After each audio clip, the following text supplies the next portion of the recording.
ಪಿತೃಪಕ್ಷ ನಮ್ಮ ಕಡೆ ಅಂತೂ ತುಂಬ ಫೇಮಸ್. ಸಿಹಿ ತಿಂಡಿ ಬಾಡೂಟ ಅಂತ ಎಲ್ಲರೂ ಫುಲ್ ಜಾಲಿ ಮಾಡ್ತಾ ಇರ್ತಾರೆ.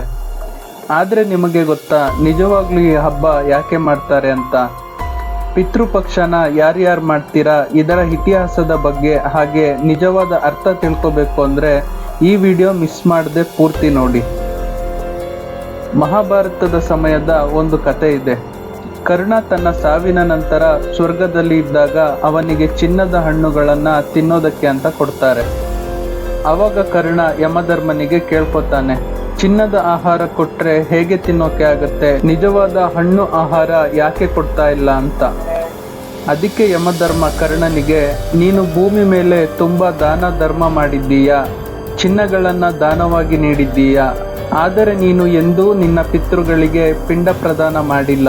ಹಾಗಾಗಿ ನಿನ್ನ ಪಿತೃಗಳ ಆತ್ಮಕ್ಕೆ ಅಸಮಾಧಾನವಿದೆ. ಹಾಗಾಗಿ ನಿನಗೆ ಚಿನ್ನದ ಆಹಾರಗಳನ್ನು ನೀಡ್ತಾ ಇದ್ದೇವೆ ಅಂತ ಹೇಳ್ತಾನೆ. ಅದಕ್ಕೆ ಕರ್ಣ, ನನ್ನ ಜನ್ಮ ರಹಸ್ಯವೇ ನನಗೆ ಗೊತ್ತಿರಲಿಲ್ಲ, ಇನ್ನು ಯಾರಿಗೆ ಪಿಂಡ ಪ್ರದಾನ ಮಾಡಲಿ, ನನಗೆ ನನ್ನ ಪೂರ್ವಿಕರುಗಳ ಬಗ್ಗೆ ಮಾಹಿತಿಯೇ ಇರಲಿಲ್ಲ ಅಂತ ಹೇಳ್ತಾನೆ. ಅದಕ್ಕೆ ಯಮಧರ್ಮ, ಸರಿ ಹಾಗಾದರೆ ನಿನಗೆ 15 ದಿನ ಕಾಲಾವಕಾಶ ಕೊಡ್ತೇನೆ, ಭೂಮಿಗೆ ಹೋಗಿ ನಿನ್ನ ಪಿತೃಗಳಿಗೆ ಪಿಂಡ ಪ್ರದಾನ ಮಾಡಿ ಬಾ ಅಂತ ಹೇಳ್ತಾನೆ. ಅದೇ 15 ದಿನ ನಾವು ಇವಾಗ ಪಿತೃಪಕ್ಷ ಅಂತ ಆಚರಣೆ ಮಾಡ್ತೀವಿ. ಇದನ್ನು ಮಹಾಲಯ ಪಿತೃಪಕ್ಷ ಅಥವಾ ಶ್ರಾದ್ದ ಪಕ್ಷ ಅಂತಲೂ ಕರೀತಾರೆ. ಇಂಗ್ಲಿಷ್ ಕ್ಯಾಲೆಂಡರ್ ಪ್ರಕಾರ ಸಾಮಾನ್ಯವಾಗಿ ಸೆಪ್ಟೆಂಬರ್ನಿಂದ ಅಕ್ಟೋಬರ್ ನಡುವೆ ಬರುವ ಕಾಲ. ಪ್ರತಿದಿನವನ್ನು ತಿಥಿ ಪ್ರಕಾರ ಆಚರಿಸುತ್ತಾರೆ. ಪ್ರತಿದಿನವೂ ವಿಭಿನ್ನ ಪಿತೃಗಳಿಗೆ ಶ್ರಾದ್ದ ಮಾಡಬಹುದು.